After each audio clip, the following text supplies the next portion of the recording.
Hello, class. This is Jake Wells, and I'm doing my forum discussion or topic on the benefits of video games and the impact on players. And my bigger philosophical question I'm kind of connecting it to is joy slash happiness subjective? Is there a limitation to connecting and communicating? I first want to start off with, I guess, kind of a common misconception about video games and one of the effects that people think they have. And this is a false correlation with violence. And obviously, in this graph, you can tell that these two are unrelated as video game sales have increased throughout pretty much the 2000s to up to 2015 and up to current day. The video game sales have increased and have been constantly increasing while the violent crime offenses have continuously decreased. This kind of shows that this notion that violent video games cause violence isn't true. And I mean, obviously it can be true for some people who aren't meant to be playing video games, who are given these violent video games.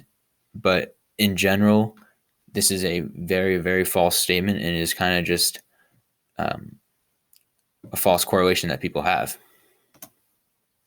Now I want to get into some like kind of the benefits of gaming. They have a positive effect on kindness, civic engagement, and pro-social behaviors. They develop a moral compass, which this kind of relates to the fact that you're in a violent video game or any video game, you're able to try things and see the consequences of them, and it'll develop your moral compass in a game rather than obviously doing that in real life. You're doing that in a video game and you're finding out what happens and all that. You learn quicker in developmental focus. You're more spatially aware and multitask more efficiently and provide outlet to release stress. These are kind of just all the skills, and this is kind of just the background of some of the impacts on video games. These are kind of just the facts of what they do. Now I'm going to get into the bigger philosophical question I'm asking. This quote comes from the American Psychological Association. More than 70% of gamers play with a friend, and millions of people participate in massive virtual worlds. Multiplayer games become virtual social communities where decisions need to be made quickly about whom to trust or reject and how to lead a group. This shows that many video game players either play with a friend or participate in multiplayer worlds where they connect with other random people across the world. And this kind of shows the ability that video games have to connect one another and to connect people you know, people you don't know, and work together to conquer a common task and to, I guess, win in certain games. And this is how video games foster connection and create happiness. They bring people together. This is a quote from Mr. Pramella, science teacher and esports coach at Oliver Ames. He says that, "I believe that video games can bring people together. They force people to work together for a common goal and can help people learn the skills needed to work together." This is one of the biggest things that video games provide. They bring people together, people who possibly might not interact in the real world or are just have a common interest in a video game. Video games are able to bring them together, improve social skills, improve skills needed to work together, and in order to accomplish anything, which is similar in the real world. If you need to work with a group on a school project, you need to work together. You need to have skills in order to complete the goal. Video games are able to connect people. They're sort of a social space for gamers. Although the method of communication is different, the messages sent and the connections built are the same. What this kind of means is rather than texting someone or calling someone or talking to someone, you're obviously connecting through a video game, you're communicating. And while this might appear different and people might think this method of communication is different, it's really the same. And the connections built through them are the same as you would find in the real world. This unconventional method of communication is helpful in fostering connections while building the skills and confidence necessary to interact face to face. This might be one of the biggest things that video games provide.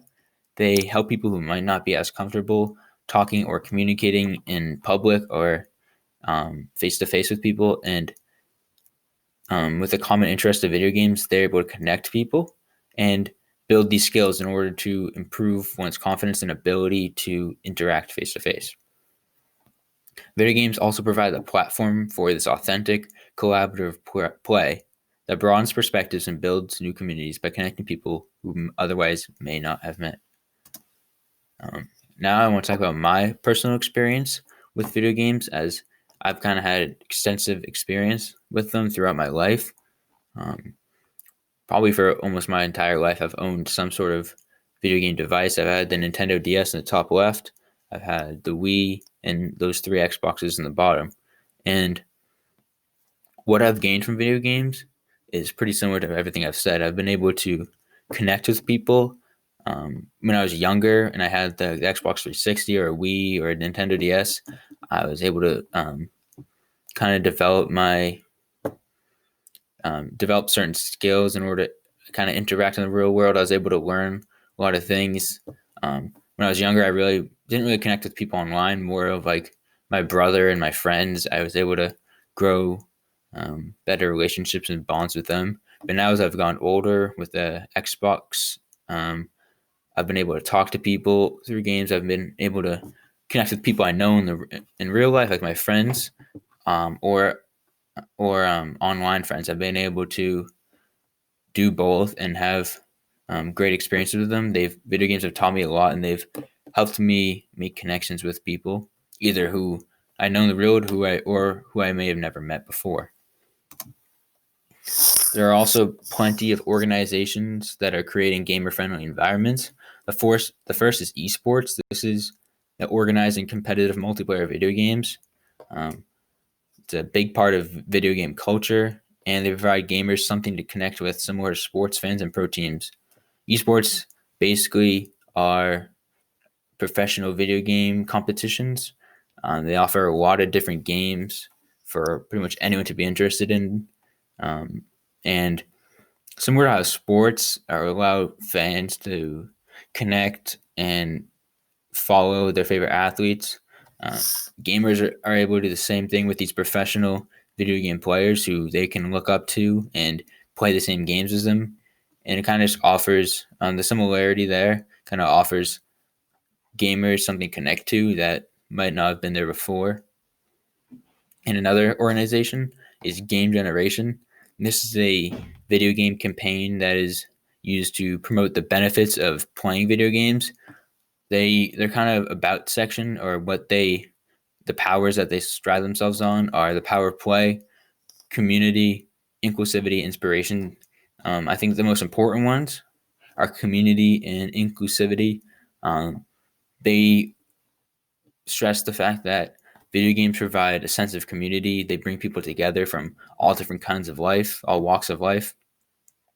And video games are able to include people, and anyone and everyone can play, no matter who you are. And also for power of play, we're able to de-stress, unwind, and let go while having fun and doing something we do, while learning, obviously, skills that I've mentioned before: teamwork, problem solving, communicating. And then the power of inspiration is video games unlock our imagination, and they challenge our brains to see what we're capable of and what we're capable of figuring out. There's also other organizations like Able Gamers that attempt to include disabled gamers so they can play video games, and create controllers and systems for them in order for them to be able to enjoy video games same as everyone else and connect with people. One possible reason that I think is for the dismissal of video games is kind of just older generations, as parents and older generations often disparage or kind of dismiss new things that are popular amongst the youth. This has obviously happened a lot of different times. Some examples are rock and roll music, comic books, TV, rap music, cell phones, social media, and video games, obviously. And often people don't know about certain things, they haven't experienced it for themselves. They often kind of just dismiss it and don't think that they're useful. And obviously, if you play video games and you have a parent, most of them don't really understand what you're doing or why they're so important, even though you play it all the time. And that's just kind of something that older generations don't really understand, as video games have evolved drastically since a lot of parents now, when they were young, and now Video games are huge communities, huge online worlds where people can connect, and some parents don't understand what they provide to their kids. And these are just discussion questions we're going to talk about in class. So just think about them now when you're watching the video, and we'll do the activity and have those discussion questions, but then maybe some of these ones. So if you play video games, what impact have they made on you? Or if you don't play video games, or you do, what impact have you seen them make on other people? Do you believe playing video games is a form of escapism? And should happiness and connection be limited? What if it causes harm to others? So just think about those coming into the forum. This is related to what my activity is going to be like. So hope you enjoyed the presentation, and we'll get to the activity and discussion in class on Monday. Thank you. Have a good day.